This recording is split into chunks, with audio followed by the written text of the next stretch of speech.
Selamat datang di bab mengenai Indonesia era demokrasi liberal. Berlangsung dari tahun 1950 sampai 1959. Sebelum kita bahas bab mengenai demokrasi liberal, saya ingatkan buat kalian jangan lupa buat follow profile and academy dan juga review materinya. Dan jangan lupa juga buat follow akun Instagram @sbmptn.sosu. Oke. Jadi setelah Indonesia merdeka pada tahun 1945,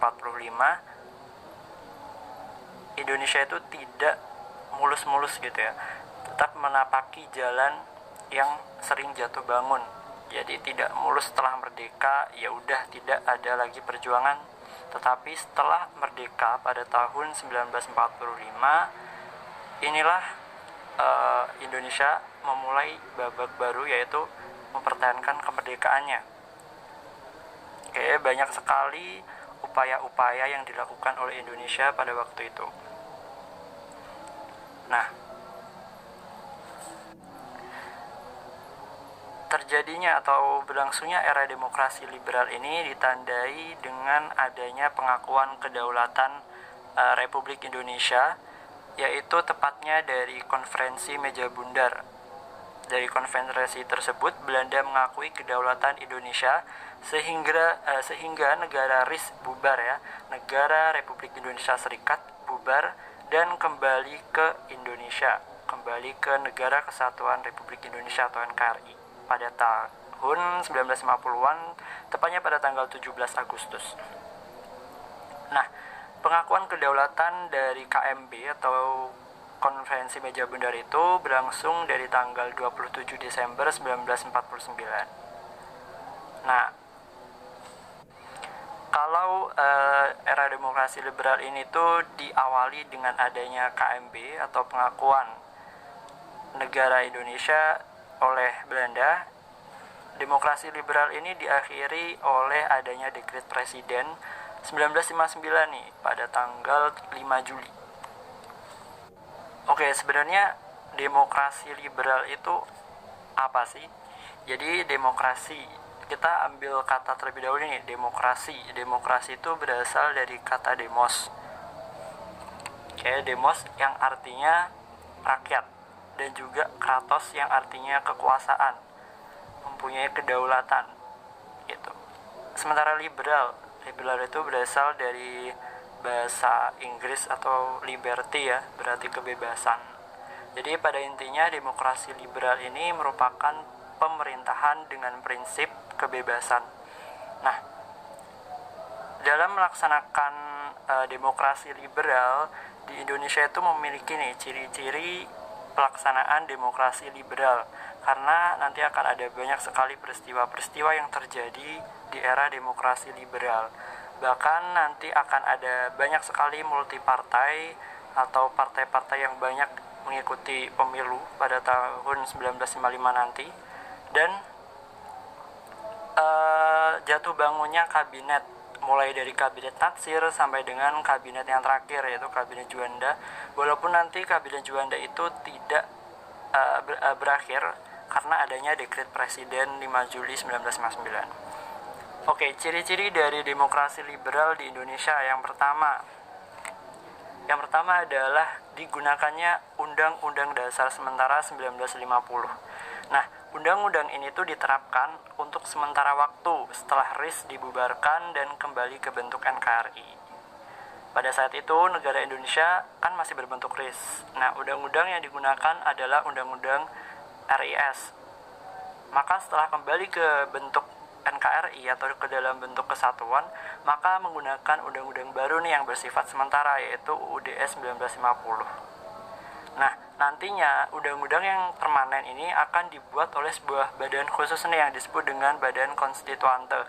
Nah, Badan Konstituante ini itu nanti dipilih pada tahun 1955 melalui pemilihan umum atau pemilu bersama-sama dengan DPR.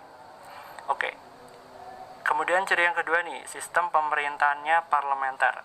Nah, sistem pemerintahan parlementer ini tuh merupakan sistem di mana diterapkannya atau dikarenakan adanya maklumat tanggal 14 November 1945.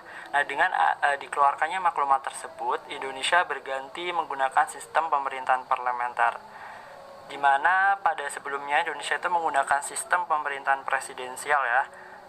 Jadi karena adanya maklumat presiden pada tanggal 14 November 1945, Indonesia berganti nih sistem pemerintahnya dari presidensial menjadi parlementer.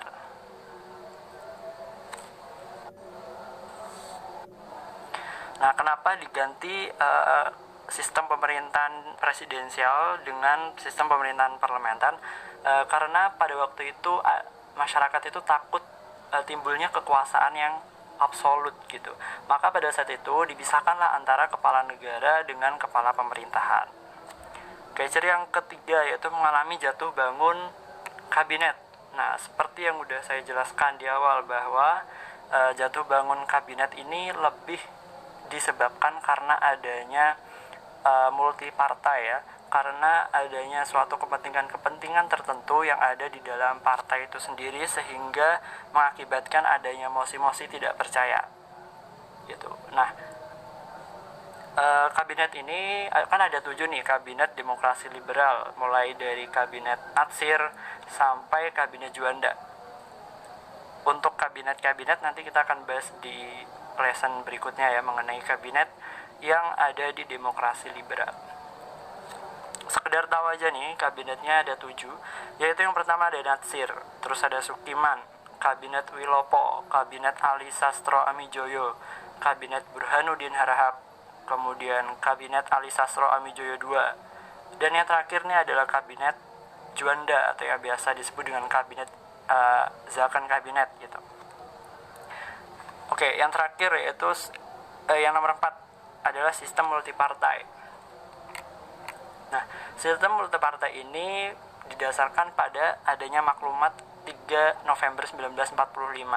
Maka bermuncullah berbagai macam partai yang ada di Indonesia. Nah, munculnya berbagai partai ini menunjukkan perkembangan bagi jalannya proses demokrasi di Indonesia. Salah satunya dibuktikan nih berhasil dilaksanakan pemilu pertama di Indonesia pada tahun 1955. Nah, tepatnya di kabinet era Burhanuddin Harahap. Nah, berdasarkan hasil pemilu pada waktu itu, muncullah 4 partai politik pemenang pemilu, yaitu PNI, Partai Nasional Indonesia, kemudian ada Masyumi, ada NU, dan PKI.